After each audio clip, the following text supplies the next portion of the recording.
Hey, what's up, everybody? It's Ricardo Sturdivant here, filling in for Jason Leeser for Drawing with Jason Leeser on Sundays at 1 p.m. Welcome, everybody, to Guy Atchison's Reinventing the Tattoo Community. Where tattooers, apprentices, collectors, and the curious are encouraged to join these live streams and real-world events, share and inspire, ultimately create better art and tattoos together every day, which is so rad, man. I gotta be honest with you guys right now.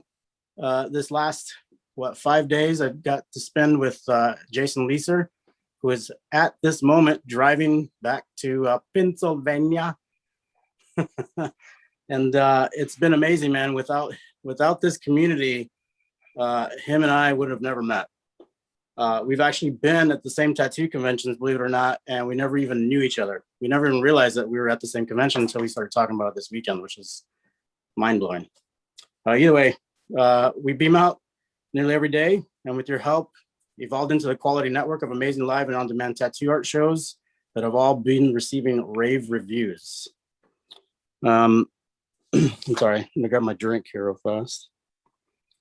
All Reinventing the Tattoo Network shows can be enjoyed on demand and found in the library. There are countless tattoos and rabbit holes. This show included drawing groups, interviews, panels, webinars. Seriously, we are beaming out 3 to 7 awesome shows a week that are all in the library. Perfect for front room of a studio or entertaining tattoo clients. I have had this on several times while I'm tattooing tattoo clients. Sorry, and it's pretty awesome. They actually are very curious about some of the involved things that go on into drawings, into paintings, all the community things that go on, and it's pretty surprising to them how far this network and this art style, this life, kind of extends to. So that's always fun. If you guys get a chance and you have a TV in your place, your laptop or your iPad, go ahead and let them check it out, man. See what they think. I think you might be pretty pleased with it. But anyway, yeah, that's about it for now. I think I want to go ahead and let me see here. I want to thank some of the sponsors real quick before we go forward. Raw Pigments, an ink company that's tapping into the source. Lauren, thank you so much for all the things that you're doing for us. I've tried these pigments and have pretty much switched completely over to it since I've been introduced to them about a month and a half, 2 months ago. They're incredible. Inkjet Stencils, thank you very much. You guys got to give them a chance. Go check them out. They can take your photos and pretty much make a complete photographic stencil for you to try out. For all you guys that like the realism and stuff like that. Tattoo Now, thank you for the technology that you're going to give us to provide this network with. And of course, Guy Atchison himself. If you guys haven't seen it, go check him out. He's one of my biggest inspirations since I first got into tattooing. And I think a lot of us can probably say the same thing. And I had the most amazing week being able to hang out with him this past week. It's been pretty incredible. We'll kind of get into that a little bit later, maybe while we're drawing and stuff and hanging out. But yeah, I guess that's about it for all the introductory stuff. I wanted to say thanks everybody for joining and just kind of get a feel for where everybody's at. I know this is kind of last minute, so I apologize about being able to not throwing this stuff up a little bit sooner. Jason and I've been pretty busy. We've been taking care of a lot of things here on our end, but either way, I'm pretty stoked that we get the chance to hang out. So with all that being said, how's everybody doing today? Good. Who was here with us? Kier? Jason, what's up, dude? What's up? You got your Red Bull driving down the road? Yes, sir. And I'm still a little bit worn out from doing all that live painting last night with you. But yeah, we had a good time, man. That was pretty fun. Yes, we did. I'm gonna get to the shop. Well, tell us about it. Let's hear it. Yeah. What were you expecting, and what were you expecting before you got there, and how was it different? For the trip that I was just on with Ricardo was mind bending. It's like the only way I can really put it. and I hate to be one of those like guys that sits down and is like, oh my God, it was this super incredible experience and it was life-changing. It really was though. You know, it was inspiration on a level that I had never really had before. You know, and getting to see the guy's process from start to finish, and the way that he was doing things and what he was thinking about as he was doing was incredible. And because it's a completely different process and a completely different mindset than I had ever experienced from all of the people I have ever gotten tattooed. You know, just the creative process and thought of, and his efficiency with how he works and the way he works was really inspirational.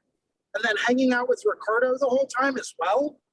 I mean, that was like a double whammy, you know? Like last night, we were doing some live collaborative painting where we had it set up in 10-minute intervals, where every 10 minutes, we would switch working on which side of the canvas we were working on so that we could really make it a collaborative, immersive experience. Which, by the way, for artists out there that have tuned in, highly recommend you do a collaborative painting with someone, if not a collaborative tattoo. It is an eye-opening experience like you've never had, because you're forced to work with someone that's making artistic decisions that you have never even thought of. Right. That are taking things in a direction that you've never seen and that you could have never anticipated. So it's forcing you to think outside of the box and forcing you sometimes to take things in a direction that is completely alien. Entirely, it's yeah. a very, very good educational and eye-opening experience. Highly recommended. And if you do what we did last night and start having a few drinks into it, and then decide to hit every social media platform and go live on it, you know, it becomes an interesting time. Yeah, man, I agree with you 100%. It was yeah, to start off the thing with guys, man, I was pretty excited the entire time driving down, and knowing that I was getting ready to meet him in person. You know, we've talked on this Monday night class a few times, which is always awesome. Super informative as far as like, you know, design, drawing, and kind of the elements that he wants us to pay attention to, textures and stuff, especially, which I've never really delved too deep into, and I've been learning a lot about, you know, since I've started these drawing groups. But then being able to drive down there and get to meet him in person was like an entirely new experience. He's a very welcoming person.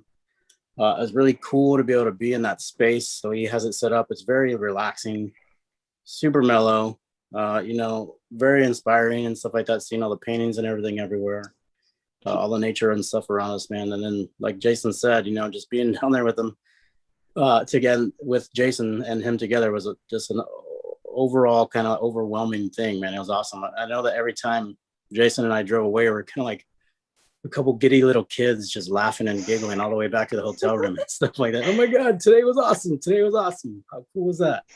But as I'm limping to the hotel room. Yeah. There was that too. You know, Jason did use me as a crutch a couple times. Just kidding. You did really well, man. I can't believe it. Like, Jason got tattooed 2 days in a row.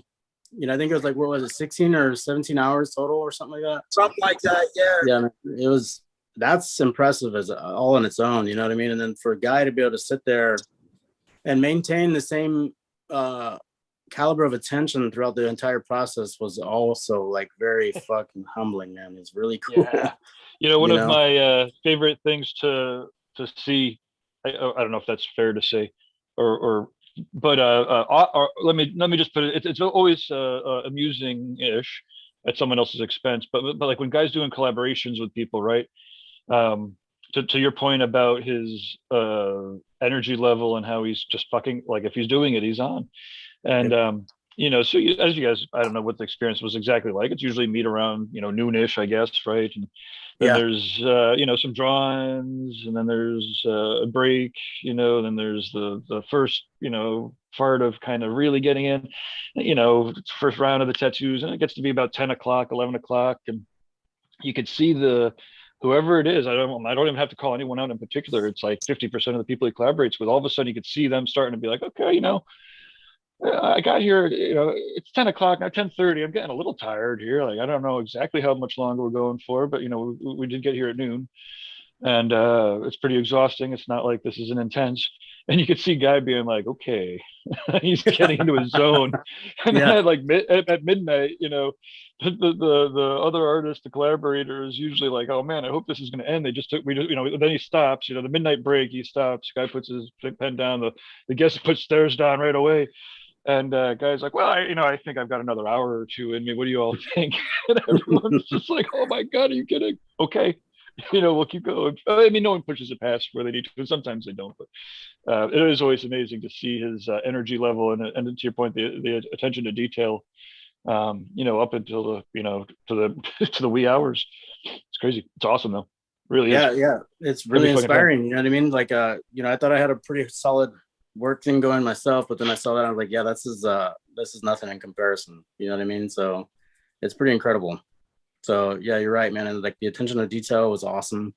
And just like I said, that steady pace that just ran throughout the whole thing, the whole session, man. And then Jason doing the same thing. It was pretty cool. Like, I think I talk with Jason and Kier a lot about like energy and stuff like that, and how the transference of energy and everything like that. And I think that's the thing that was resonating the most with me whenever I was there, was like being a part of that, being involved with it, and just being in the environment, kind of like setting that tone, and it's really cool how somebody that understands that about themselves or doesn't, and it just is who they are, can set that tone and that timing and that pace. It's really cool, man. So I won't pipe in too much more about it, but ultimately when your artwork can produce that effect for that many people, I mean, everything gets amplified, right? So like if you're not, and he's careful about working on himself as much as helping other people work on themselves, right? And like, so what he's amplifying is just awesome, really, And that's the thing. Like, and I know from this end, it's like I could, relay offers, to him, and he really does make sure that his art and his family and that part there is what's most important, and it's what's producing the effect. So like he doesn't get distracted by you get a blank check offer, but if it doesn't fit in with his what's going on, he's just straight up, I'm living my best life I can right now as it is. Like there's nothing really that, I mean, people can always, I always encourage people to send in their offers, of course, but in many ways, as you're experiencing, it's like if you could do that every day, people have got, and he's so intentional. I think one of the things I almost texted over is it's not accidental that experience is like that, and Guy takes a lot of care to make sure that all of the details are tuned in to that energy. I mean, that's exactly what it is. Like when you were saying, I mean, of course, that resonates perfectly. It's people are going to be immersed in that energy, in pain, and remembering it for the rest of their lives. Literally, I mean, it's hard to forget if especially if you're leaving a good effect. I mean, or a bad. Like sometimes I guess there are mediocre tattoos that if you're collecting for 30 years, you might forget some people or whatever. But for the most part, you're going to be remembering that. And certainly with Guy, and I think for the experiences that we're all looking to be part of, it is hard to find a better example of that pilgrimage to get the tattoo, in that space, with those energies. It's I can't wait to get back out there. I'm not jealous because I'm gonna get out there, but it's awesome. It was really awesome to see you guys to beam in, to be able to check out the live streams. It was a little bit more access than we usually get. Right on. Yeah, that's awesome, man. Yeah, Jason and I talked about all the way down there. Like, oh my God, we're gonna go see him. Holy shit! Wait, is this real? Are we gonna go see him? Is this? Yeah, really? Are you sure? I think you hit the nail on the head there. It's it really is a pilgrimage, right?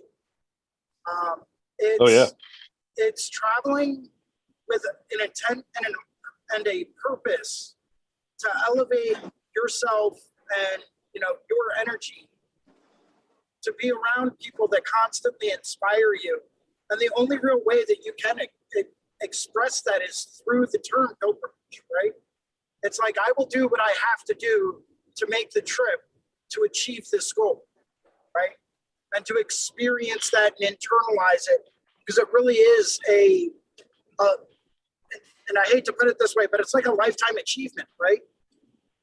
It's one of those like pinnacle goals that you set for yourself, like, one day I want to do that, you know, and then a lot of people don't ever end up achieving that goal because life gets in the way and life gets involved.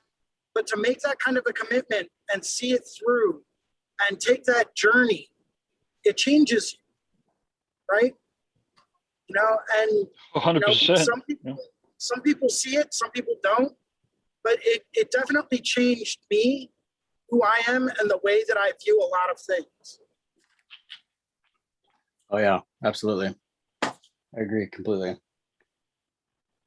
And I mean, it changed me physically too, because like my legs, the swelling in my leg still hasn't even really gone down. It went down a little today. A little bit. Yeah. But not by much. That was like a full right. That was like for days. He got a lot of coverage. That was like the full outside and the full inside. Was that all the way around? Maybe there was a little bit of a just about. Awesome. Like, so from the top of my knee all the way down onto the top, almost all of the top of my foot, and then almost completely around my leg. Yeah, it was in 1 2-day session. And that was he definitely wants to get me back out for a second pass. Yeah. We haven't set up a date for that yet, but stay tuned, because that's going to be happening. Yeah, awesome. And I think that's one of the things that we've been talking about too, Gabe, is like, you know, possibly getting some things together so, you know, we can kind of share, you know, somewhat of that experience together, you know what I mean? So it'd be nice to be able to get something on, you know, together as far as pictures and video and stuff like that together, and see what we can do with that.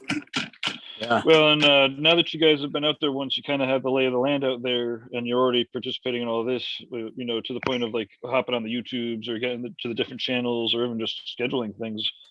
Yeah, bam, there we go. We could do that. Like, I mean, that would be the next step, is to next time you guys are heading out, you guys know what you're capable of. It's awesome. It sounds like, Ricardo, you're learning to do some video editing. Yeah, man, got the crash course. Awesome. I had a good teacher, Jason Leeser, showing me the ropes, man, and nice. Doing his very best. And I gotta commend him highly for not losing his shit. Like, literally, like, wait, Jason, how do I do this again? He goes, dude, you press the power button. Nice. It always helps when the computer is powered on. Yeah, no, not that bad, but somewhat kind of close. But yeah, no, man, it's fun. You know what I mean? Like, it's actually like after the first day that I did it, I woke up and I started kind of putting it together in my head and started visualizing some of the things that I can do with the capabilities and stuff like that. So it's already like an addiction. Yeah, it's another big rabbit hole. And ultimately, yeah, I think probably my third thought over to guy was like, but you know, he's a tattooer, you know, so like there's no way you ultimately are going to have you can't. Your workload is already topped off for video for yourself. You know, there's no way it's a long-term kind of a, you know, bandwidth there. But in the meantime, you know, the more videos you make, it's they're amazing. It's really fun. It is really fun. Yeah, that's the thing that I look forward to, is like, you know, kind of what's the right way to say it? Like, partitioning out my time, you know what I mean? Like, kind of splitting it up and stuff like that, and giving dedication to each facet, like, you know, 100%. So like, but just being able to block it off for myself and kind of delve into it a little bit more, like with a organizational kind of approach, an organizing kind of approach, you know what I mean? So well, and you see how guys doing it. Obviously, he tattoos, and then he runs his, you know, catalog business, and then he does reinventing, and then he has art that he made. I mean, actually, art comes before all the rest of that. But yeah, you know, but sometimes, you know, there's just not a lot of sleep that's involved. If you know, I mean, he still actually ships out his own books and stuff. We got to figure that out, because you know, most people probably think there's like some sort of nameless corporation that's sending out all his books or whatever, and it's like him putting it in a package every, you know, once a week or twice a week. Yeah, that was one of the cool things, man, about being out there, is you could see how much hands-on everything really was for him. You know what I mean? And understanding why it was that way is pretty cool too. There's just like a lot of care given into like his process. You know what I mean? So I could see how he would want to be very involved with that, especially like in a hands-on kind of approach. But so Well, you know, he's some also in the people, middle of nowhere, so it's not it's not trivial finding. Oh, and he's got obviously his environment there, so it's right? I mean, Yeah. Well, I think one thing that really kind of blew me away was, you know, and it's one thing I kind of picked up on, is just the sense of pride that he has in that product, in that kind of an environment. You know, he's taking a lot of personal responsibility for, you know, the quality of the production, the shipping, making sure everything gets out on time, you know, making sure everything's going to the right place. You know, that it takes a lot of pride to be able to do that, and a lot of personal responsibility that you have to assume in order to make sure that that kind of stuff happens. Because when you are doing it and you are, say he was outsourcing to someone else to have all that stuff done, which he could easily do, you know, it's not having the same kind of personal touch that he gives it, you know? Mm-hmm. Yeah. Absolutely, yeah. No. I mean, people. It's not again, that same kind of. It's this product. I think we got a delay. But yeah, hopefully that personal touch is very unique for the times, and at some point we have, you know, or he has somebody reliable, because while it's awesome, you know, it is not necessarily the best use of his time. And you know, and it's us. You know, he's pretty good at it. He's great at it. But like, people are expecting Amazon kind of turnarounds, right? So people are like, "How come I didn't get an email? You know, half hour later that it being shipped out to me?" And it's like, well, I mean, it's guys. You know, he's tattooing for the next 3 days straight, so he's not getting to, you know, emails or shipping. Yeah. You know, I mean, and some of that could just be, and some of it is, no matter how much we kind of communicate, people barely read stuff, and you know, especially if you're tending to be impatient.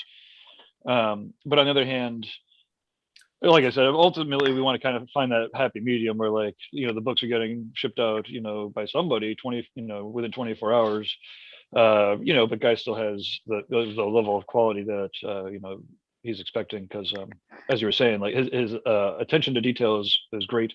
And when things aren't perfect, you know, he is always working towards, you know, making them that way. So Yeah. Agreed.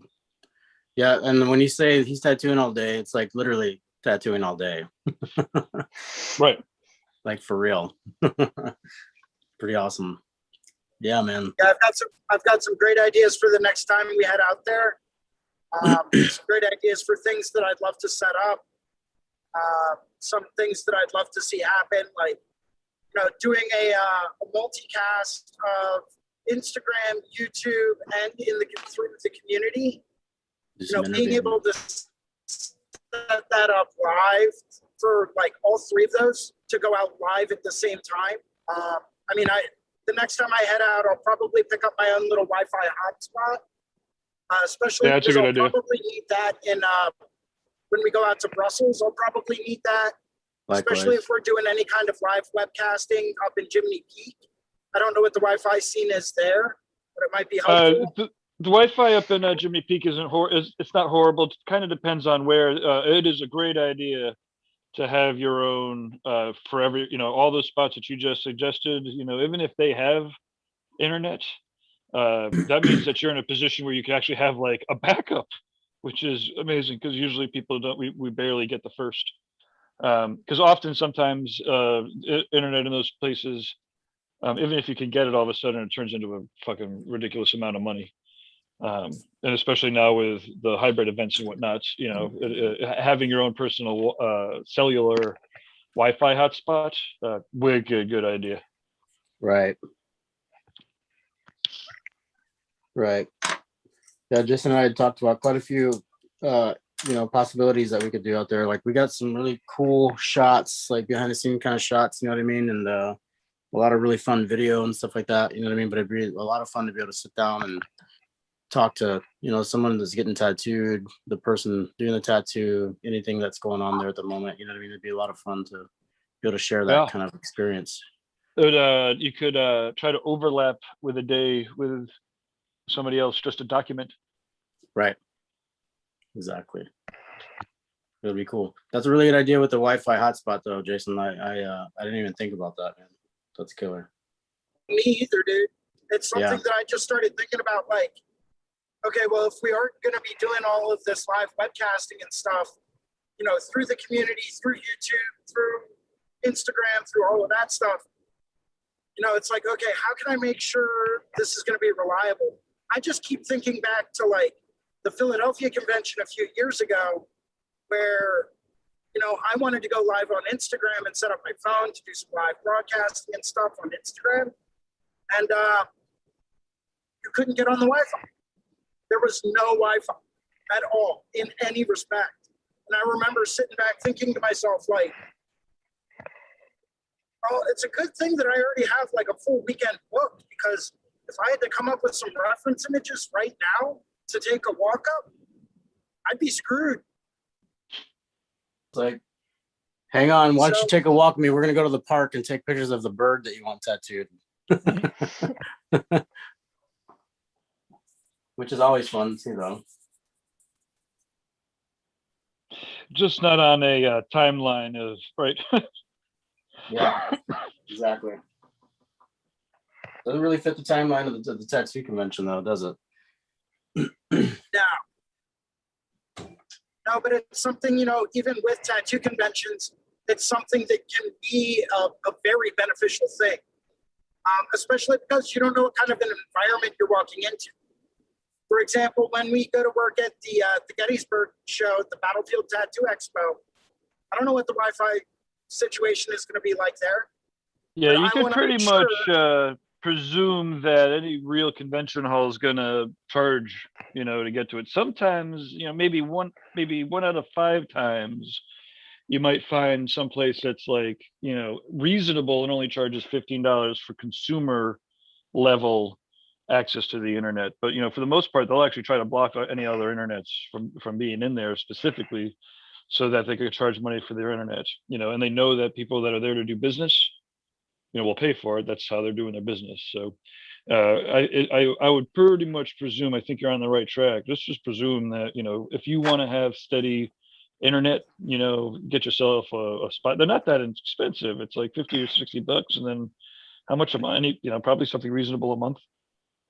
Yeah, yeah. And it's something that you could write off, too. Yeah, you can also get the, I know with AT&T, they have upgraded plans where you can actually turn your cell phone into a Wi-Fi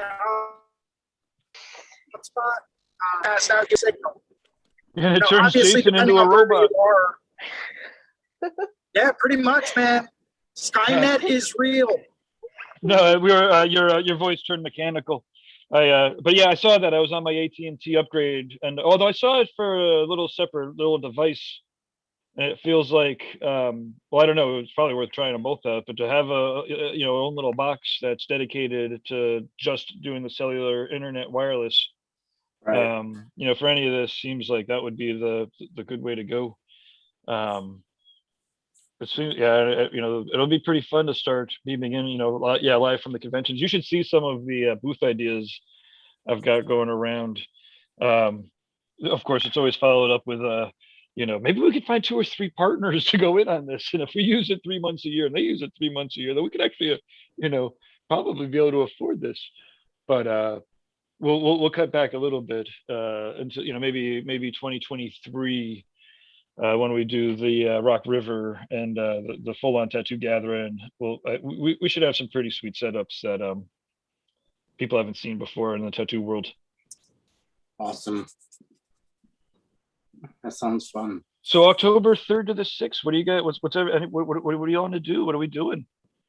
I know Bob's coming up, Thea's coming over, so we definitely have like some seminars. We got some classrooms that we could set up. I'm not sure we could tattoo, but it's kind of you know, there's no walk-up tattoos there, so it's you know, it's a really good place to like come up with some cool art projects or video. I mean, obviously we'll be doing webcasting, but like we can make a full set. I mean, we are going to be making full sets, and yeah, we got to figure out what to do. Huh. I think this is definitely a great conversation that we could have. Yeah. I think this is something that we might want to schedule a separate Zoom for. Yeah. To go through and really Yeah. get some plans figured out, get some scheduling figured out, get some just events. So just coordinate like a calendar of stuff or potential ideas. Yeah. We'll definitely be doing event production meetings. Yeah, and we don't need to dork out on too much here either, for sure. Yeah, no, I think it'd be fun. I'm already thinking about a few different things right away, man. I think that'd be pretty cool. Kind of create a little bit more accessibility for people and stuff like that too. I know I already have a couple ideas for some live interviewing that I'd like to do while I'm there. Right. Just picking people's brains, sitting down and talking with them in person, asking some questions that have never been asked before, and just, going off the cuff with discussion and information that I think people might feel relevant, learning about. From tattooers and artists of all different genres, I think that would be really, really beneficial. But like I said, that's a discussion for maybe another Zoom, because that is quite a lengthy discussion. Yeah. Well, it's a full 4-day event, absolutely. And but at the point, it is rolling and going. And so we definitely want to catch everybody's ideas sooner rather than later, so we can actually put them into a calendar. And so Kira, you're working on this apprentice event that's coming up in like a month. Yeah, it's coming up way faster than what I expected. But yeah, it's gonna be fun. It's gonna be with Amy Nichols, and we're gonna talk about not how to get an apprenticeship, but I guess the mindset you should be in to get the most successful apprenticeship, because everybody's apprenticeships are different. So I can't really tell you how to get one. You got to get one, but I can help you mentally get there and through it, because it's rough. Have like a checklist for people mentally wise, right? Awesome. Yeah, I think I just got so sick of people buying machines off of eBay rather than buying sketchbooks and colored pencils off of eBay. So yeah, Exactly. always been awesome. It's always been one of the things, hasn't it? Like everybody, they think they're going to get an apprenticeship, or they do get an apprenticeship, and then they think they'll just kind of come in, and the tattoo artist is going to go, okay, so here's the formula, and then 15 minutes later you're tattooing, and that's not the way it works. Yeah, not at all. So what would be amazing? What's that? Is a couple of pages dedicated to those questions. What tattoo machine should I start with, or whatever, or starter machines on eBay kind of a keyword. But then so we basically, the screen is split in two. So on the left side is are you looking for starter machines on eBay? Are you looking for all the standard questions? What you should be looking for is, and then point the arrow on the other side, and it's like, to your point, colored pencils, or painting maybe, or whatever it is that the skill that they really should be developing is, that would get them farther. Are you tattooing on yourself? Why don't you get some fucking fake skin so you don't fuck yourself up? Go save your money, get a real tattoo on your thigh so that you can watch a master tattooer do their work. No joke, dude. No joke. literally. That term has an entirely different meaning to me now, man. It's incredible. You're not kidding, Gabe. Like, no joke. What term? That master tattooer. Yeah. So you can watch a master tattooer. So you can watch these people that you look up to. Like, I think sometimes people are just so nervous about meeting these people. They hold them in such high regard, which isn't wrong. But as far as the accessibility, that's one of the things that maybe that we could talk about in some of these, online Zooms through the RIT program, is kind of developing that ability to be able to just be like, hey man, it's okay to just go up and say hi. Don't be so shy. Don't be afraid to ask questions and stuff like that. So, that's definitely. But also, you guys didn't end up there by saying hi at a convention, right? Like, you guys were contributing for quality energies for not an insignificant period of time, not like years and years and years, but for months and months and months, almost a year. It's been the first virtual gallery was a year ago. Yeah. Yeah, I mean, like, I don't know, there's just so many things that you could do that are, I don't know, like when I was at conventions and stuff, I would literally go to every single table and grab every single business card like it was a baseball card. Absolutely. Collection. I have stacks of them. Yeah. We could definitely start uploading some of our business card collection to the community. Oh, I Get a have little so many. Get a little trading done. Oh man, I got a whole shitload of business cards of people I don't want anymore that other people would love to have. Damn it, keep it in a positive direction. Sorry. That'd be funny if one of the tattooers saw their old business card, just be like, "Oh my god, you have that!" Yeah. Oh, that happens, you know. And there's definitely collectors. Yeah. There's at least one or two people in Australia. There's one person in Australia, I'm sure, has the largest collection. I know because I have a lot of just tattoo emails, and a lot of emails kind of end up at me. And multiple times a month, he's asking for business cards and shit. Like, you know, I'm like, dude, I got so tired of sending you business cards like 10 years ago. You know, I mean, I probably should keep up on it, but like, that guy has the, if he's listening, you know, keep going, keep asking because, you know, even if 10 to 20% of the people say yes and send them back, he's got a fucking great collection. That's Yeah, killer, and man. I don't know, I used to have a whole bunch of them, which I don't know. I mean, like, I kind of wanted this event to really revolve around the way that younger generation is influenced by like social media and everything. Because you see these great tattoos, and then you don't think about the amount of time that it takes to even get to that degree of level. Like, they're like, oh man, that must have took them so quick. But me, I say, man, that must have took them forever. Champion right there. Well, I think a lot of it also comes down to how much time is that individual artist investing in developing their artistic skills on the back end that no one ever knows about, right? Yeah. Because like you might have an artist out there that maybe they've only been tattooing for 3 or 4 or 5 years and they're killing it, right? They're slamming out some of the most incredible work you've ever seen. But how much time did they invest on the back end, out of the public eye, to develop their artistic skills so that they know, oh, I'm going to put the pink there? Cool. I'm going to do a drop shadow of like a dark teal tone over here, right? Yeah. You know, and I know that because I've worked in these color schemes and I've drawn and painted all of this stuff for so long in so many different ways that I know exactly where I want to put color, know exactly where my light source is coming from. You know, they're planning stuff out even though they don't know that they are. You know, and so I think a lot of it has to do with how much effort are they putting in and how much time are they putting in on that back end to really make things, you know, artistically solid before they ever start tattooing. Yeah. You know, one of the things I see often, you know, and again, this is where it's like amazing to not actually practice any art like this. I just listen to like a million people, excuse me, to be more precise, listen to maybe like 10,000s of people, more than 10,000, maybe 1,000. I don't know. I listen to a lot of fucking people all the fucking time. And, you know, and this is like across all crafts. You know, when you're younger, you know, you have to get a job doing something to make money, right?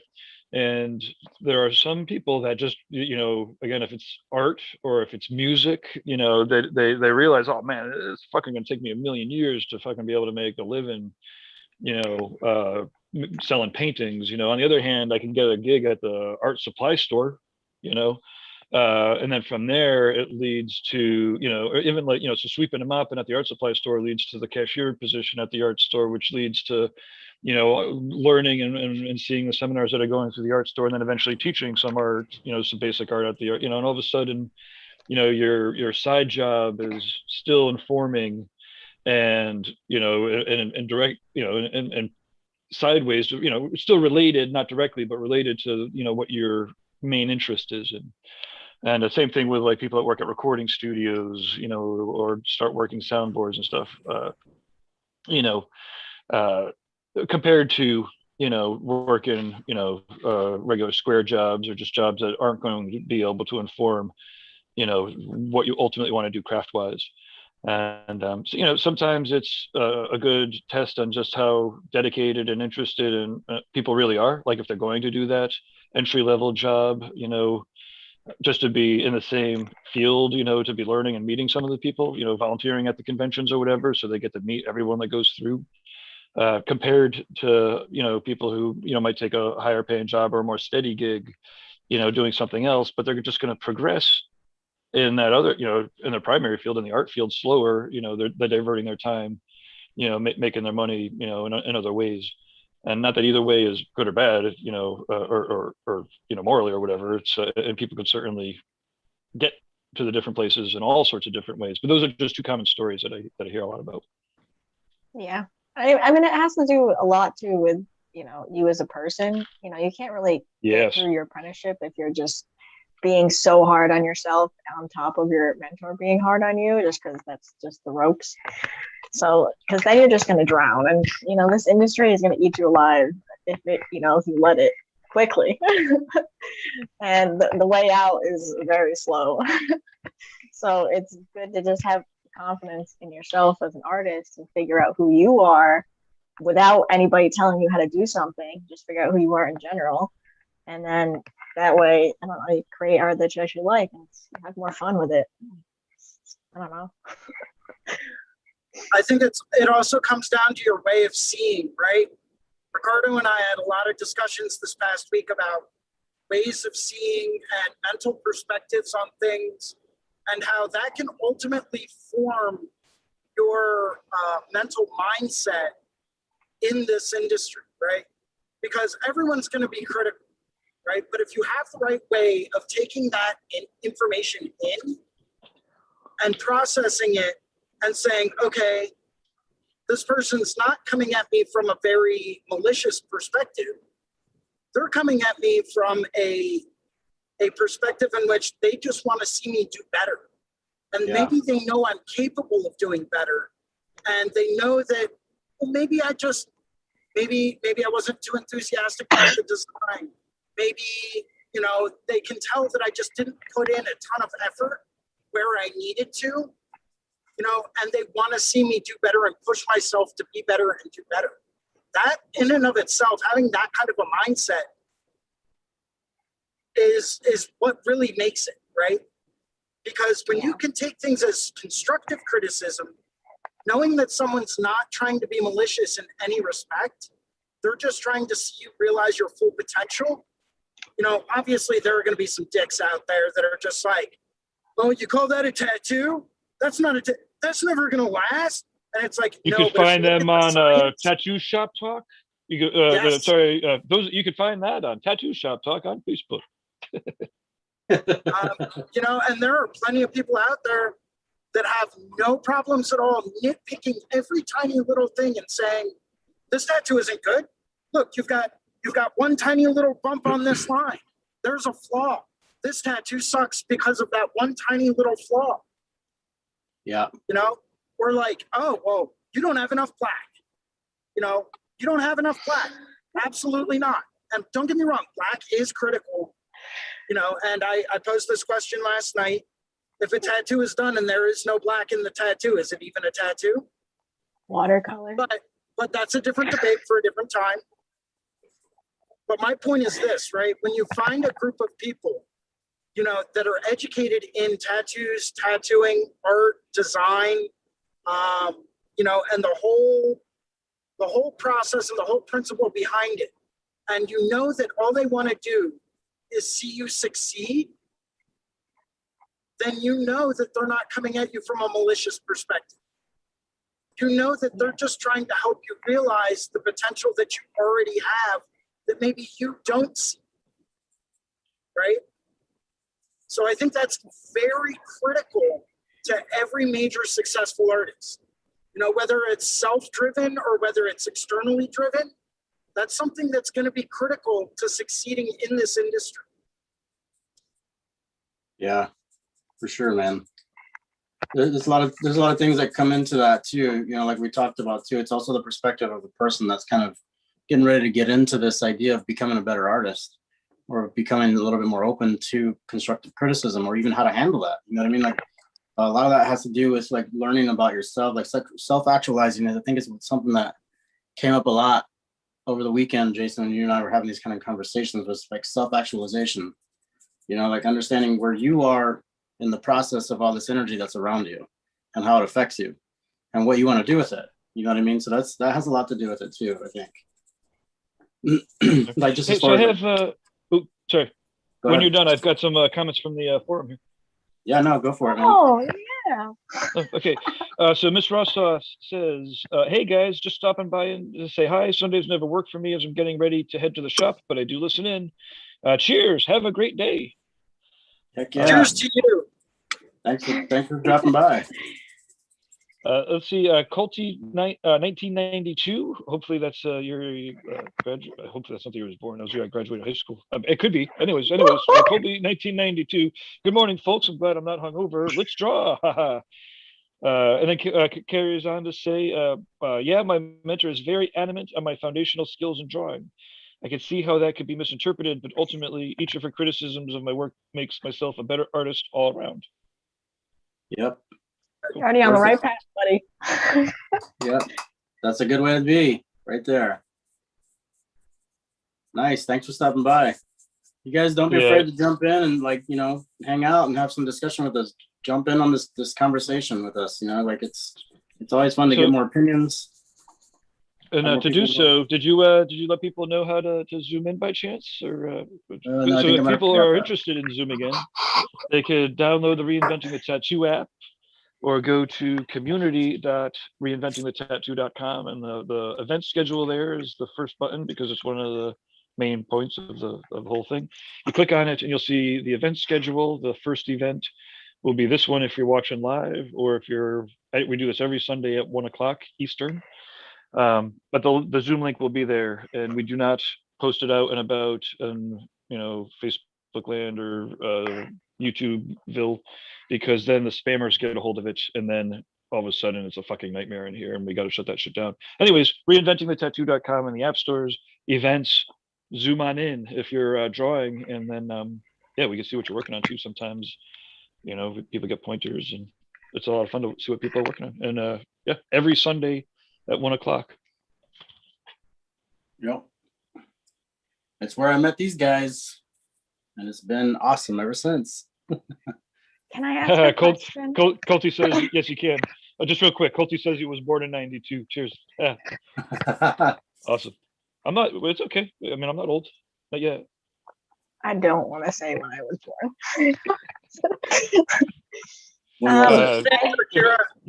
Youth is something to, it's awesome. There's no, everyone's in every different, you basically have a longer life, a better chance to get to life and health extension. That's all. Anyways. Yeah, I have, since Jason and Ricardo are here, I got a question about my painting. Is that okay? Yeah. Heck yeah. Hey, I am having trouble with backlight sources. Okay, this light source is behind her, and it's messing my brain up because I know that the brightest plane is already being hit behind, and I can't see it. So everything that's in front of it, my brain is just not having fun. So I need help. Well, let's take a look at it. Can you pull the camera up a little bit closer? Yeah. And go ahead and pin yourself. Can you spotlight yourself? Yeah. Oh, that's right. Okay. How do You gotta just click the buttons. Say spotlight for everybody. Am I spotlight? Yeah. There you go. Okay. Okay. So this is pretty much the base. So basically I'm breaking this down into primary form, secondary form, and tertiary form. So these are just the basic forms as if they're basic shapes. Yeah. So my problem is that I know that anything that's down here, I want to be like most extended on the value scale. And then anything in the middle, I want it to not go past like a 6, maybe 7. And then anything that's behind cannot go past like a 4 or a 3. But it's keeping consistent with that. I don't know. When you're saying 6 or 7 or 4 or 3, what do you mean by that exactly? Like on the value scale. Value scale. Okay. Then have you broken your paints down into sections like that? Yeah, so I worked on the bottom half for the majority of this morning. And then I was then thinking about, okay, well, if she's standing here and the sunlight's behind her, then she's going to have a cast shadow forward. But snow is super reflective, so it still can't go super dark. So I would say focus on your primary light source. Don't necessarily worry about, your secondary light source just yet, because you can always adjust that later and add that in. Focus on your primary and really make sure that your contrast and your value steps are set up correctly first, and then start to get into your secondary light source. Then you get into your reflective light, and then you get into, making sure that everything is adjusted appropriately. Just based off of what I'm seeing so far, it not only looks like you have your light source coming from behind, but also from above. That's what I'm seeing. Right? That's exactly what I'm seeing too, yeah. yeah, okay. So yes, you're going to have a little bit of reflective light bouncing off of that snow, but it's not going to be anywhere near as intense as what you think. And you still got to glaze a lot of that too. Yeah. Oh no, yeah, this is gonna be a mission. Well, but man, if you am I break- gonna learn so much. If you break it down into sections, you already have the values kind of planned out, right?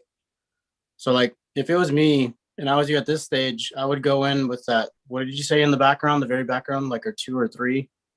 Like no more than like 3 or 4. Up at the top, right? Yeah. Well, Okay, like so like this is where all the sun is. So the sun's gonna hit like here. yes. So that means So- obviously that it's still gonna be like a 2 because nothing's absolutely white unless it's wet or shiny. So yeah. So you're using acrylics too, I yeah? always stick with the rule of thirds. Yeah. Stick with the rule of thirds, right? That's what Foreground is going to have your top third. Your middle ground is going to have your bottom or your middle third, and then your background is going to have your bottom third, right? But only your primary focal point is going to have that full value range. Okay. So in the background, you're gonna use your muted tones. Yeah, like it'll be real soft. Like if it was me, Okay. I would take a big brush. Like, what's the biggest brush that you have? Do you have like a 3 or 4 inch brush? No, I got like a Bob Ross brush right here. Let's see. Yeah, perfect. So on a separate palette, I would mix up that value scale that you were talking about for the top portion of it, Mhm. and I would. Do you have any mediums for acrylics, or are you just using water? Water. Okay, so I would get the right value that you want for that background and the right tonal value for it, and then I would layer that pre-mixed kind of wash basically over the whole background. You have to start setting that temperature for everything in order to get the feel of where your light source is going to start come from, because you can layer those brighter tones like the sun rays and stuff like that. You can layer it on top of that value, and then you can go back in and refine it with a smaller brush, doing the same kind of effect with that big brush. Does that make sense? Yes, it does. So that's what I would do. I would start blocking it out in those portions. You have the top third, you have the middle third, and you have that bottom third. I would attack them just like that. Do the top third first, then do your second one with the right 6 to 7, you said, over the whole thing, and then go from there. Because right now you have the bottom a little bit more refined, and I think it's throwing you off quite a bit. So if you start working on it in more of an even layer throughout the whole process, it'll help your eye kind of relax into where it is that you're wanting to go with it as far as depth goes. Yeah, I think part of it too is I just need to trust myself because this is a big Yep. project. I just need to trust myself that I kind of know what I'm doing. And that's the one thing that I've been trying to do with this like charcoal study too, is like to get you out of the element of being afraid to just attack it. Just get into it. I mean, it's just paint. You can paint right back on top of it. You know, you can keep correcting it. It's not a problem. It's not the end of the world. Like, it's not concrete. And don't get all frustrated whenever it doesn't work out the way you want it to. Just try to figure out what it is that went wrong. Okay, so if in your opinion, Mhm. or like, because you know how you both know that I wanted it kind of like this middle part to be super soft and look like it's just like all dusty, blown in the blizzardy wind. Do I It's starting to- wait to do that till the very last tertiary layer, or do I start already making some sort of snowy movements now? Because I'm starting to render like her little cloak thing, and I don't know Yep. if I should fully render that and then layer like a glaze over it to make it all wispy or whatever, or start to do that now. I would wait until the very end. That should be like second to like the third or second ending moves that you make on this painting. And also, I think what's throwing you off as well is that you have a lot of sharp edges on the foreground, which is good, but I think you should blur those edges out on her cloak and her silhouette even a little bit more too. I think just a little bit more. This is just an idea, a thought, if you will, a concept. Okay. But if you took your iPad and took a picture of it and then played with the picture of it and then went through and tweaked the painting in accordance with what you've been able to do on your iPad. Yeah, I'm surprised that it wasn't one of the first things. A lot of these problems, I mean, I guess my question is, can't a lot of these problems be solved relative or quicker kind of on the iPad and the digital to try out different things and then move it into the medium? But maybe not. When Ricardo was saying it's easy, it's just paint, just moving around. Yeah. But Yeah. I mean, I already did that. You gotta keep but pushing you for can them. do that throughout the whole process, right? Like in some ways, I would almost take any, if you even have a tattoo, you get that you're going to be working on again. I would almost, and sometimes I do for other people just to see it in my own mind, but bring it into Photoshop, adjust it again, bring it in, a couple rounds of that as you're solving different problems along a different way. But again, that's something that I've seen other people do. I don't even know. That's okay. That's why I had a question about it. I'm not, it's not advice, it's just a question. The other thing that I hear, sorry, just real quick, but for the other thing that I might like hear some other artists in my head say is just making sure there's like, there's the priority, there's like one thing that's a priority, and then there's a secondary-ish set of characters or things. And then there's like everything that's tertiary sometimes. And so going through priority and really focusing on the stories and that. Has anybody here seen the Drunk Critique Illustrator edition? No. It was amazing. It's like Dan Dos Santos, Rebecca Guay, a lot of the Illustrator Masterclass. Dan Dos Santos. It's just really awesome, and it's a whole nother set of ways to just look at artwork. Obviously, they're coming at it from the Illustrator way, as opposed to the tattooer, and as far as painting and stuff goes, the Illustrator's Master's Class in the Smarter School has a lot of great Illustrator kind of painter classes. It's like,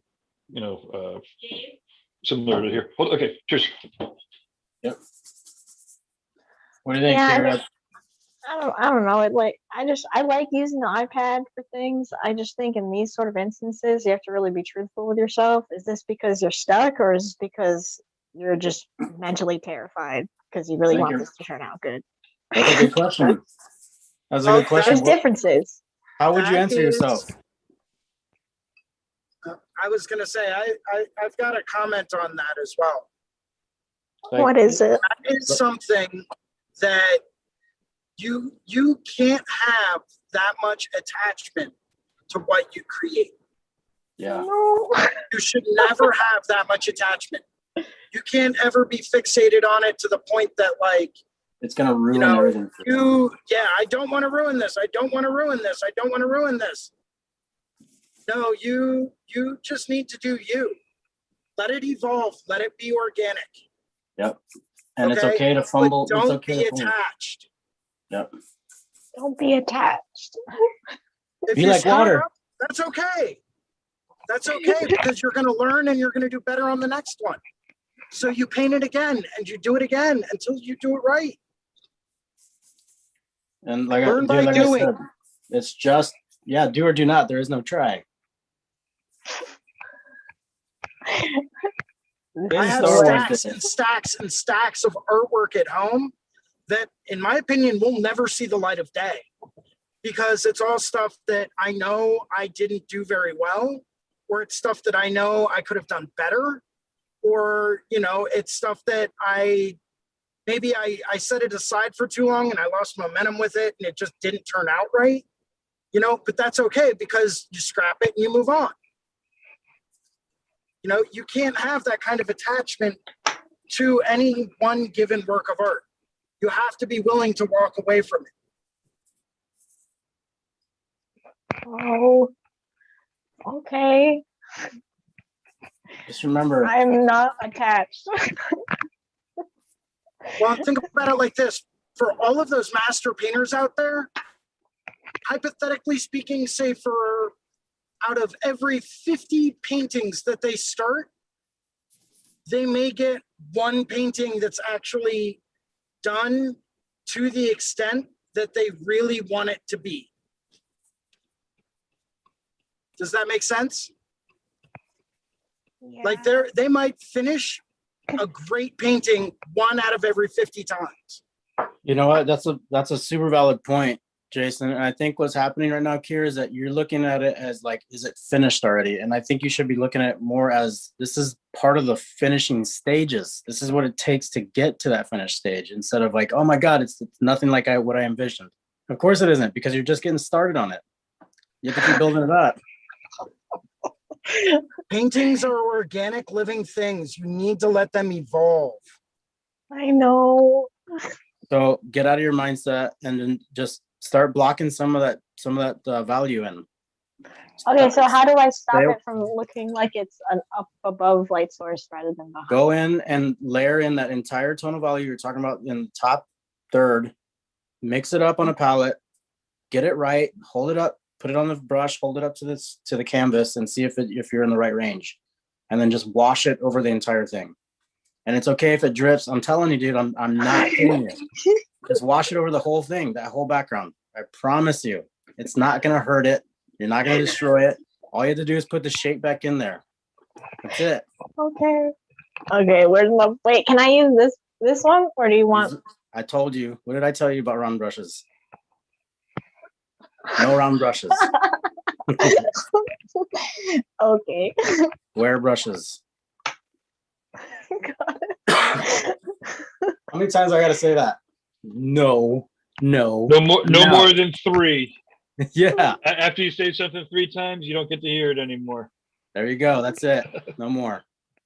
Now you just have to replay this video. And although I'm also anybody that says anything to me more than 3 times, please be patient with me. I'm slower than most.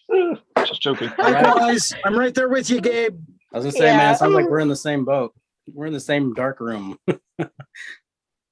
Looking for the light switch.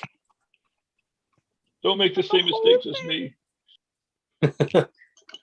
Okay, Yeah, let's just see wash how it this over goes. the whole thing. Don't be scared, man. Just make that mix on your palette.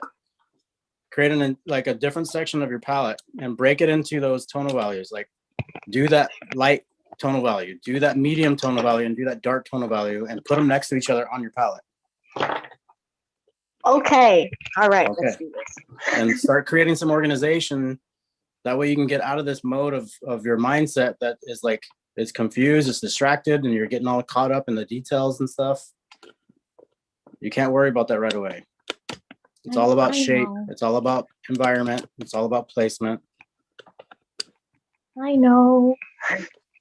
Okay. Well, then stop saying you know and just do the damn thing. It's like, oh brother, where art thou? Oh, damn, we're in a tight spot. Okay. What do you guys use for your like palettes and stuff? I just use saran wrap. Yeah.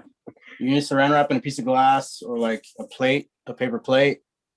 They even sell, you can buy paper palette at like a big box store and stuff too. Like where it's just a canvas pad full or a pad full of just what is it, like a plastic kind of paper? It's a plastic sheeted paper or something. Those are pretty fun, especially with acrylics, because you can kind of just dump them after you're done. I Yeah. personally like to use tattoo pigment trays. Oh, he's bougie. It actually worked out pretty nice last night, man. I won't lie. There was even like Keeps everything little- neat and organized, and you've got a mixing spot, you've got a rinse area, you've got You know plenty what? of areas for different colors of paint. and where you Not would gonna normally put lie, your- Jason. When I went to visit you and you pulled out those trays, you're like, "This is what we're using." I'm like, "What is?" It's organization. Organization. I'm just so used to just like plastic wrap. There it is. Like, let's go.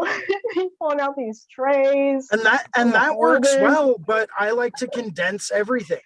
And if I can find something that's inexpensive that I can use for multiple things, regardless of, you know, what medium I'm working in, whether it's tattooing or painting or illustrating or drawing or whatever, if I can find one thing that works across mediums, that's what I'll use. Yeah. that one's a lot more universal than what I thought, dude. I'm not gonna lie to you. Like where you can put the tattoo cartridges and stuff like that, the brush is set pretty well in them, and it didn't like fumble around or anything. That's And that was nice. even- Like, there's a spot for your cartridges. I loved that. And there was even, you know, times where we were dancing around the mobile painting station, and there were more and more drinks consumed, and nothing fell. It was pretty incredible. There is a method to my madness. It was pretty incredible. I was like, oh man, this is actually working really well. Holy shit. As I tripped over myself. So I've got some comments here, and I think I turned my mic on, right? Yep. Yes. I love that. Every once in a while, I'm like, man, people just don't give a shit what I have to say. Oh, wait, I gotta click it. Okay, so we've got some comments here. Christina Christie, everyone know Christina's work? Christina, What up? She's, you're my hero. so this is for you, Kire. She says, yep, the attachment is something I struggle with too. Voila. Culty 1992 says, mistakes need to be made. And I take drawing more seriously when I paint, I try to have fun with it. Enjoy it. You might see where you need to readjust easier. Joshua Rowland says, what's up, guys? I was going to pop into the Zoom today, but I've got a ripping headache. Sorry to hear that. I've been running away from one all day. I'm starting to drink my hot tea to avoid it.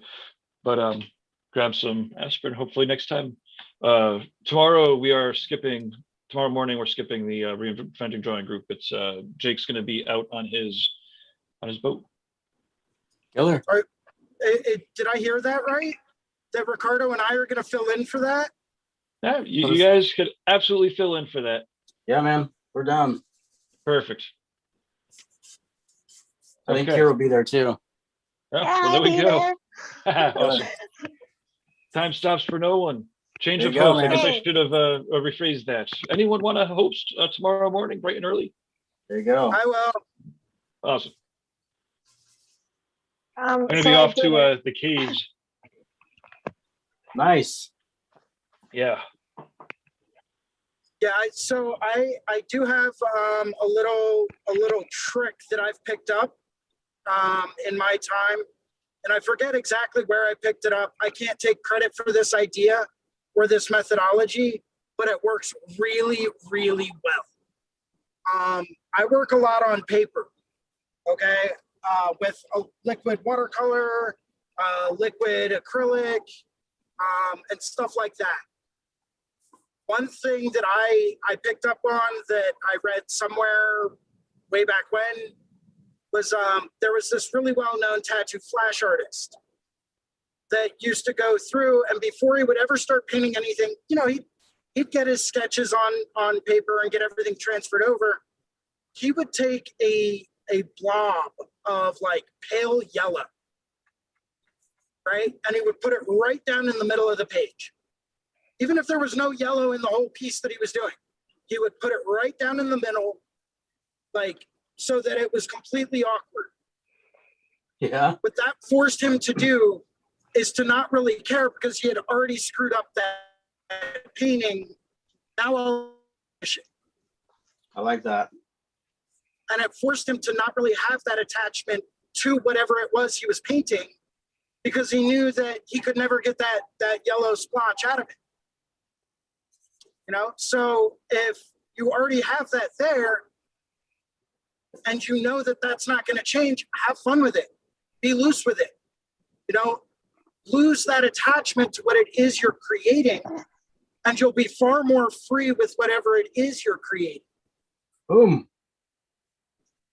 Now, I do suppose there is a whole run of artists that, or, you know, and everybody, you know, has different, well, first of all, different mentalities, but different stages in their careers and whatnot.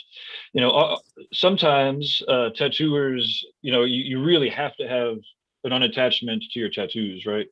So like, you know, painting is one thing to be unattached to. Like a tattoo, like that's on a person's body, that's inside of a person's body. You really just have to be brutal about cutting that loose. That is, you can't really have any sort of real ownership over, you can't have any ownership over anybody else's body or skin or whatever. So there are, you know, definitely tattooers who will, you know, have, after a decade of watching their artwork walk around, or intentionally like creating some artwork that they can keep around. But on the other hand, again, yeah, especially when you're going through, obviously, you know, you have to lose the fear of, oh yeah, so that's just presenting another vision from some different artists. But again, there's different intentions behind different pieces of artwork also. And right, and again, Boris Vallejo, you know, obviously, you know, there's a whole wide range of people making different sets of artwork, and yeah. But anyways, I'd be really interested. I wish Christina Christie would zoom in. Yeah. Oh, she says you guys rock. She might actually still be watching. If you want to zoom in, we'd love to hear, you know, what your thoughts are on it, because yeah, come on in. You're awesome. That's why you're seriously sick ass artist.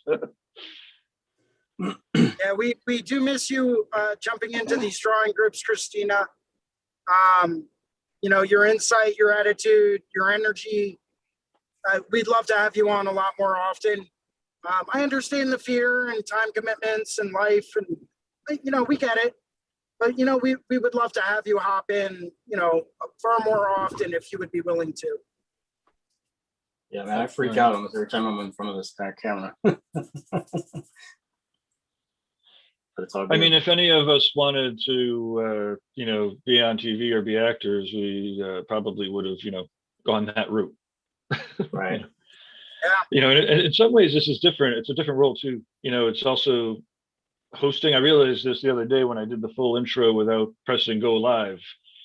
You know, which made it really, really blatant that we need to have a go live checklist, so that, you know, I don't do that, or anyone doesn't do that. But then I was realizing it's like, you know, not only are we, you know, hopping in front of the camera, but it's like hopping in front of the camera and creating art, hopping in front of the camera, creating art, and moderating, you know, and on the fly talking, you know, to people who are coming in. Some people vetted, you know, some not. And yeah, it's a pretty crazy variety of skill sets, you know, and then throw in a little bit of like, don't be afraid of the tech when it freaks out. You know, try to be able to communicate with customer service when things go wonky. Everyone's doing great. It's amazing, and really appreciate everybody contributing to it. And again, to make it happen, you know, regardless of other people's, you know, people's schedules, to be able to fill in is, you know, pretty amazing. Awesome. Oh, I did it, and I'm letting it dry now. Okay, let's see. It looks much better. I think it's because there was so much white on it. But yes. Everything was so much better. Okay, so now, yes, exactly. Now you're not staring at like a semi-white canvas anymore. It's the same thing like when you sit down in front of a piece of paper or your blank iPad and you're like, shit. You get some tones on there and you get some shapes in there, and then you start to see more things. That's it. That's looking a lot better already. Look at that. Heck yeah. There you go. See how it softened the line work? The line work, supposedly those sharper edges on her. Yeah, and it's dripping all over the place, but I'm just gonna let it. That's good. Let it drip, man. I'm telling you, you'll be able to paint right over it. It's not gonna be a problem. And sometimes, personally, myself, I like that. I like being able to see that in painting sometimes. You know what I mean? That like rawness to it. That like No. the paint's making its own decision almost even. No attachment. No attachments. Okay. So now say in working on fight- the peony. Yeah. Good. I can show you where I'm at so far if you want to. Heck yeah, man. Can you see it? Jason, what state are you in? I don't know. Are you driving in the right direction? Yes, Are you always in that state? Oh, sorry. pretty much. That's pretty good, Gabe. All I know is that I don't my know. life is just one big question mark. It's like, huh? I'm right outside Indianapolis. Man, you're making good time, dude. Yeah, well, it's a good thing you can't see my speedometer. If you're Indianapolis. Is that where Conan Lee is? I think Conan Lee is in Indianapolis. Veluda tattoo. The guy's awesome. You know who's also awesome? This one person that hopped into one of my drawing groups, Christina Christie. Yeah. You guys might have heard of her? Yeah, let me, I'm going to beam in on my testing. I'm going to beam in on my computer. We can do some screen sharing. Okay, let me see what you got, Although Cardo. she's I can tell she's got that very humble kind of attitude. So I'm probably won't talk her up too much, but worth taking a look at. That's all I'm gonna say. I'll leave it there. Always inspiring. Love the use of contour lines, and really just the way that she accents various shapes and curves, creates visual lines of sight. Very, very well done. Kira, could you add me to the call? Did I do Okay, it? now let me. Yep.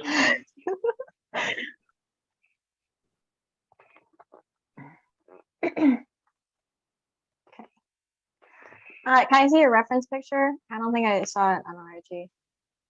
Mine? Mm-hmm. This is kind of what I planned on doing today. I don't know if you can see all of them. So I have one that's kind of blurred out. Mm. And then here is the one that I'm working off of. See? Kira, I think you're also still spotlighted for everyone. Oh no! Thanks, Jason. All right, I think that's better. Everybody's Yeah, like I been said- watching me trail mix. So this is the one that I've been working on. This is what I'm working with today.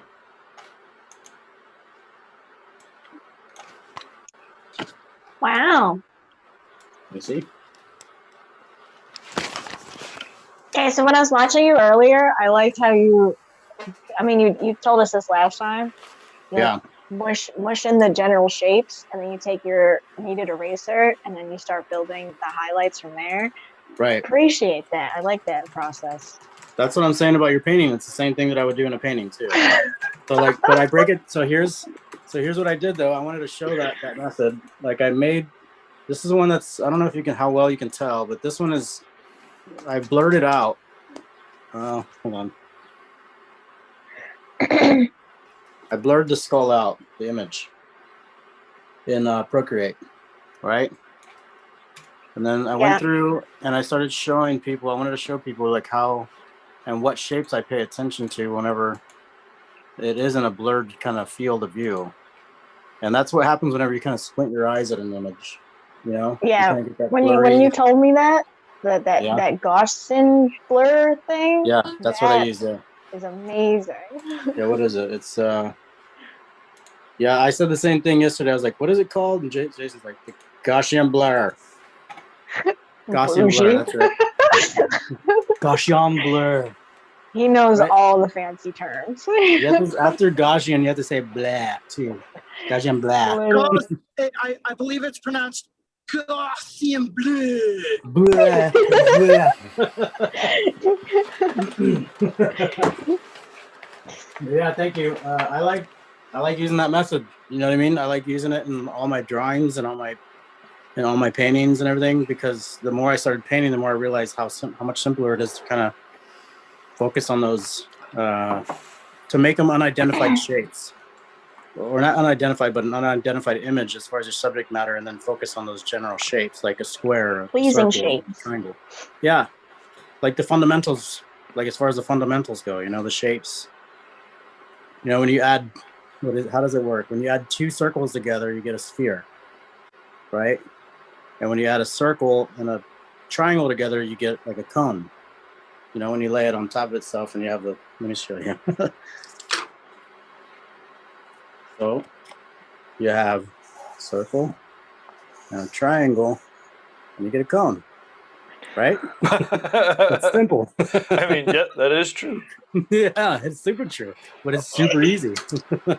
Super easy.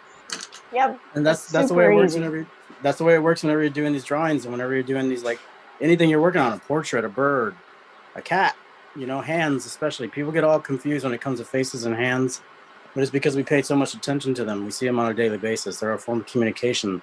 Words come out of people's faces, and we use that to identify direction and verbal cues. So you detach yourself from that idea and you start paying more attention to these shapes instead of what it is that you're recognizing as far as communication goes. Yeah, I mean, I think that faces are hard only because when you adjust one proportion on the face, whether it's like an eye, like an inch over, you now have to readjust everything. Yeah. Okay, that's a good segue. I've got Christina's portfolio fired up here, and she's got some pretty sick faces. Sick being good. Oh, this will be fun. Okay, so this is Christina Tattoos. Can I still you, gotta follow her. Gabe? Can you? I haven't followed her yet. On that little mermaid that's in the that. Yo, when you guys showed me this, blown away. Yeah. Pretty cool. Christina, please teach me your color temperature. Boom. Yeah. Yeah, man, saturated. That's all. Definition of saturation and color temperature right here, ladies and gentlemen. Color relationships. This is the red, green, and blue right here. This is the best way to use your palettes is with red, green, and blue. Nothing else. As long as you got those in there, oh man, it's gonna be a beautiful image. You're gonna have a good day. And so you're gonna have a good day. This is, Jason, kind of to your point here, right? The focal point has the full value range from dark all the way up kind of to the bright. And then there's like a mid-third-ish, I suppose, and then kind of the background. But this here goes straight from black to, that's the most dramatic set you could have too. And it goes from like, little detailed lines in here to like black, I think. You still see fingernails in there and shit, though. Reflected light. That's the play on that. Oh, I love it. I love color so much. Christina, if you want to just sit on Zoom for like 3 hours and talk about colors, I'm all down. Kira, you know what I think you should really do? Get tattooed? Is make a pilgrimage. Yep. We should make a pilgrimage up to go and hang out, do some webcasting, get tattooed. Yeah, man. We'll just add it to the list. Oh my god. That is so good. Man, talk about knowing the planes. Man, you know what? And contour lines really do help with that, because as soon as you add contour lines, you have to think about way less stuff. Just put the correct value in there, and that's it.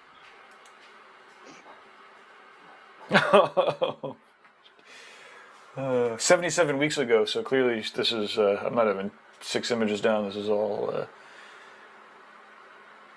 Ooh, crazy. I did see, just while we're here, I saw Ed Permido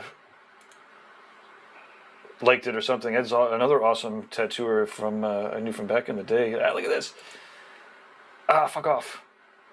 Now, screw you, Instagram. I don't want to click any more buttons. Continue escape, please. Sorry. Ah, fuck off. Okay, enough of that. Carry on, everyone. Sorry. That was good, No, man. Thanks for showing us that. Yeah, I love doing that. I love talking about people's tattoos and stuff, compositions and everything. Puts a little gleam in my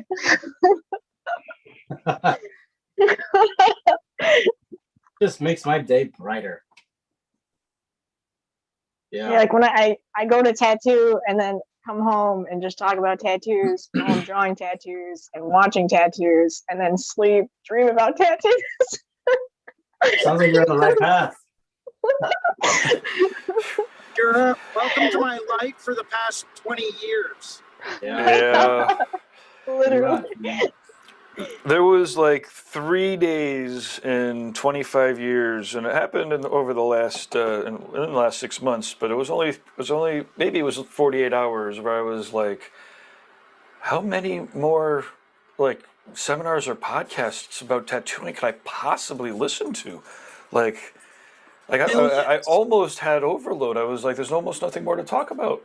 And then there was live in the Castro webinar or one of their podcasts, and I was like, okay, there's plenty more. And then it just, right from there, got right back into the, there's just so many rabbit holes of awesome inspiration that, yeah, it's almost, seemingly it's never ending, in part because of all the crazy youth that don't have any of the, haven't gotten beaten down enough yet. You know what I'd really like to do? I'd like to set up a time to get together with, just as like a forethought and a sidetrack. And this is something obviously we can follow up in a separate Zoom meeting with. But I'd like to sit down, figure out some contacts and some connections to sit down and talk about like what makes good tattoo equipment, right? Like tattoo needles, tattoo cartridges, tattoo pigments, tattoo machines, rotaries, coils, you name it. What to look for in good quality products, right? Yeah, from a panel of tattooers, you mean? Yeah. Yeah, I mean, we could do a panel of the suppliers and product builders too, but to specifically have one of tattooers, that would be pretty cool. Hey, actually, real quickly, so Ricardo, Yes, I'm looking at your camera right now. What kind of camera are you using? Right now, I'm just using my phone. Actually, Okay. right before I jumped on Zoom, I went into the store and picked a couple things up. Got it. So just real quick, is there a way for you to manually focus it? I don't think so. I can pull it in a little bit tighter. Yeah, because we were looking at like the back of your neck was like really in focus. Okay. we don't need that. That's an ugly thing. Like, what a weird painting. What kind of painting is that, man? Yeah. There we go. Awesome. And there compliments for that. Colty 1992 says, "Wow, Ricardo, that skull is looking dope. I love skulls. Thanks for the follow yesterday on Instagram too, man." Absolutely. Thanks for joining in last night. I hope we were entertaining. I know that Jason and I felt pretty good by the time we got home last night, so it was a good time. Oh, there is a drunk critique scheduled. Oh yes. Tommy Lee is going to be one of the special guests. So it's going to be a creature double feature. So during the day, Tommy Lee will be doing a automatic creepy drawing class with Guy and with everybody. And then at night, Bob and Tony will be the co-hosting the creepy drunk critique. Yeah, that's gonna be a lot of fun. That date's coming up in June. June something. Someday in June. And it's on the schedule. So if you go to the event schedule, that's where you'll find out about all the events. Also, we have the philosophy of tattooing that's happening on Tuesday. That's pretty. That I'm excited for. That's gonna be rad, man. I'm so excited for that. Super rad. Yeah. Yeah. I can't wait. That's something I'm very excited about. Having a little bit of a background in that kind of topic, it's something I'm very, very excited to listen in on. Yeah, cool. She did a presentation at one of the last tattoo gatherings, and she'll have to. I mean, she'll come on and tell you the story, but I believe that there is an actual official philosophy of art, like somewhere in the halls of academia, and probably in England, in a quarry stone building somewhere that's been around forever. I don't know where the philosophy of art exists, but I believe it actually exists somewhere.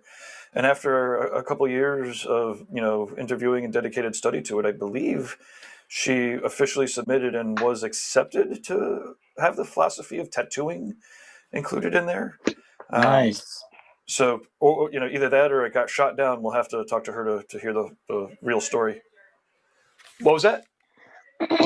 Okay, so she's officially got an article in an official journal, and she'll get to tell us all about that the philosophy neck of the tattoo woods, or the way around the tattoo neck of the philosophy woods. There we go. There you go.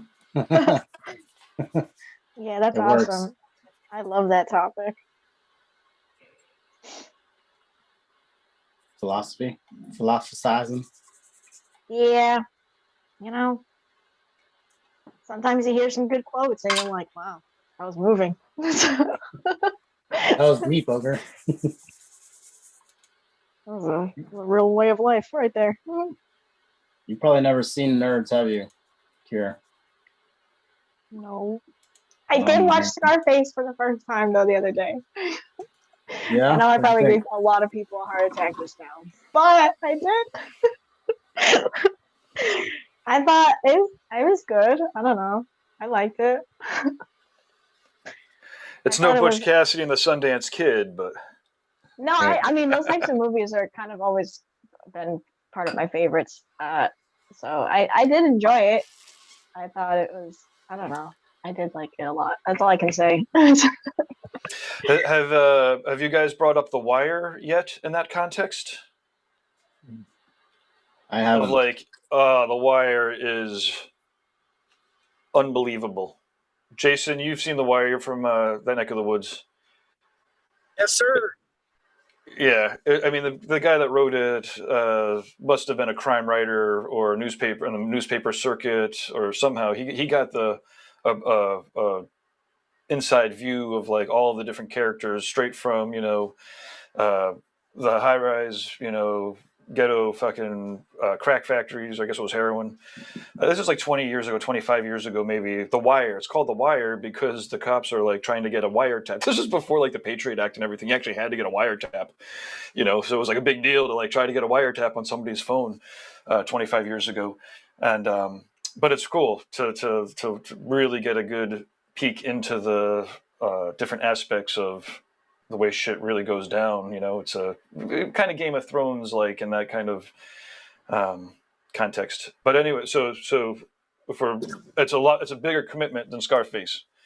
It's 5 seasons of incredibleness. But I learned a lot. You can learn a lot from The Wire. They teach it in class and stuff. Yeah, I like a lot of documentaries because usually I don't have to like look up at the screen. I can look down and draw.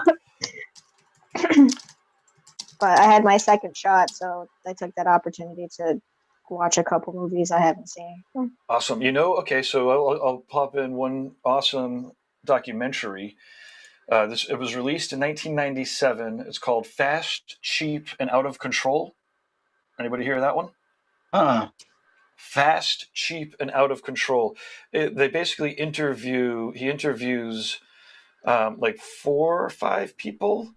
There's hold on, let me see here. There's like a robot guy. The robot guy is fucking amazing. And again, I guess I'd have to rewatch it. It'd be really amazing to rewatch it. Maybe when you guys do the movie watching party, we could throw this one on. Anyways, there's like the robot scientist. There's a mole rat specialist.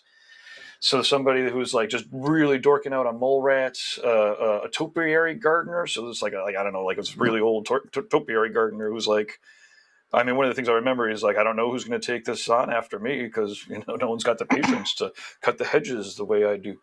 Anyway, Fast, Cheap, and Out of Control. The robot guy is amazing. And he's from MIT. It's an awesome documentary. Fast, Cheap, and Out of Control. Okay, I yield the floor. I'll have to see if it's probably on Amazon Prime. I'll have to see if it's there.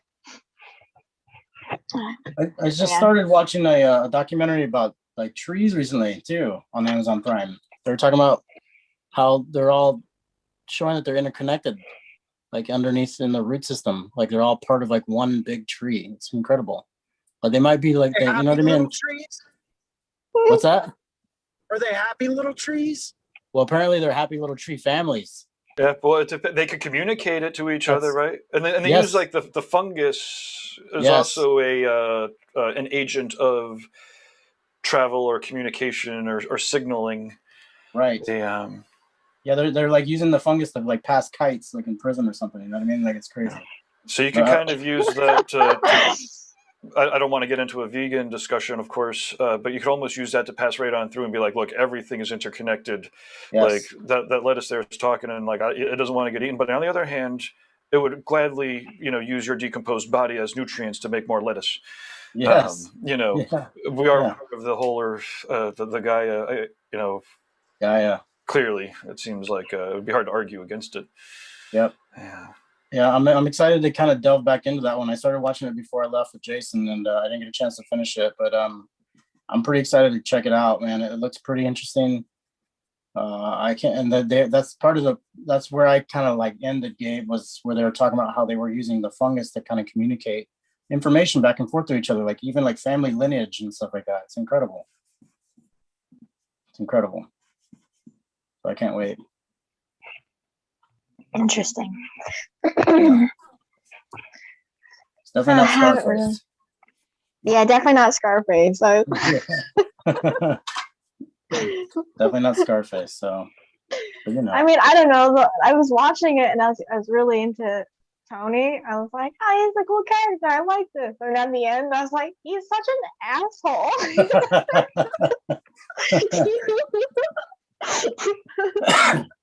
Oh, why? This is so rude. He just shooting everybody. That's okay. On coke. That's okay. So now, are you experiencing Scarface before or after Taxi Driver? Oh, I've seen Taxi Driver. Taxi Driver. Okay, cool. Okay, good. I've seen Taxi. I've done all the Robert De Niro's already. Got it. I've done the Cape Fears. And Cape Fear was one of my favorites, dude. Cape Fear was incredible. The Raging Bulls and the Taxi Drivers. I'll be honest, I haven't seen Raging Bull yet. It's weird. It's pretty I mean, artsy, it's a good movie. It's a classic. You should watch it. Okay. But I don't know. It's weird. Yeah. It's a boxing movie. So well, okay, so Gabe brought up the movie watching party. What's the first thing that we should watch, guys? I mean, what should we throw up there? Quest for the Holy Grail. That's a good one. Yes. That's a good one. I watched that the other day. That's a fantastic one. There must have been something in the air, because or Boondock Saints. I've seen that too. That's a good one.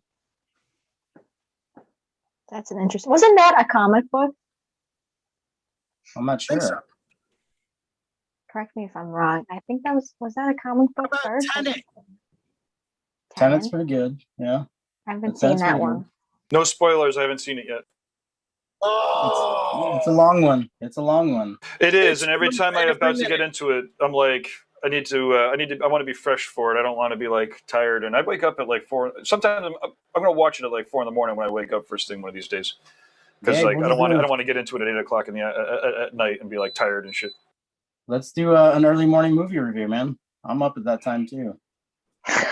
Same. So just me, Ricardo, and Gabe. Yeah. Well, in all of Australia. Yeah. Oh, that's right. Well, there's time zones. That's a thing. We could start off with Mad Max just to. Oh, wait, the original or the newer ones? Yeah, the original. Okay, cool. We're just talking about Australia. Sorry. I don't mean to be old. No. It's okay. I like the originals too, man. That was probably like, I think I remember watching that movie really young and just being into it the entire time. And to be clear, if I ever say the Terminator, I mean like the Terminator, the first one with Arnold, you know. Yep. Or I guess they were all with Arnold, but you know, the first one that was good. Second one was okay.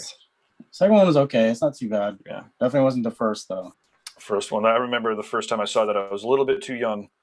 And same thing with Alien. My stepdad brought me to go see Aliens in the theater, and I was like, like, oh shit, it was great, but I was like probably That's like 8 or awesome. 9 or something. I was like just a little too young for. I mean, never mind. It's all good. In the movie theater, everybody can hear you scream, Gabe. Nice. Especially at that age, right? That's crazy. Yeah, I just watched that with a client of mine the other day, and they had never seen it before, and they're just like, "What the hell are we watching?" I was like, "What are you talking about, man? Come on." Maybe I should fire up Giger's page. Let me fire up Giger's page. There you go. Did you like the James Cameron, the second one? James Cameron did the first one too, and I felt like I thought it was somebody else. I could double check that, or somebody else could double check that in the chat room if anybody's still watching. I believe Cameron did them both. No, and I mean, yeah, the second one it was kind of like I don't know, like watching a rock band, you know, hit the right producer at the right time, and it was like, yeah, it's undeniably a pretty awesome movie, and I watched it a lot. But like the first one, when you're not quite sure what's going on, and he's like, you know. It's just fucking terminating everybody. Yeah. You know, that was pretty impressive. But same thing with Alien too. I saw Aliens in reverse order though, right? So I saw Aliens first, which was a great movie, but it doesn't build up quite the same suspense of I don't want to spoil anything for anybody, but you should definitely see Alien before you see Aliens, and I saw Alien, and I was more concerned about the cat the entire time. Nice. So speaking of Alien here, this is Giger's Alien. Yeah. Yeah, man.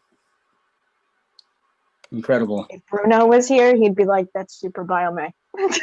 I mean, this is where it comes from. Part of where it came from. Yeah, in large part, like Bernansky, can't pronounce his name, but obviously Giger is a fucking. I guess we'll go through the web store to find the stuff. Yeah, undeniable. Let's see here. Incredible individual. The sculptures are fucking cool. No products, it said. All right, guys, I'm actually going to get going in a minute. Yeah, likewise. But let me know. Send me a text or give me a call if I'm still driving today. And let's figure out another time to get in on a Zoom and start figuring out stuff for the Jiminy Peak event. Yeah. Because that is going to be quickly approaching. It's practically already here.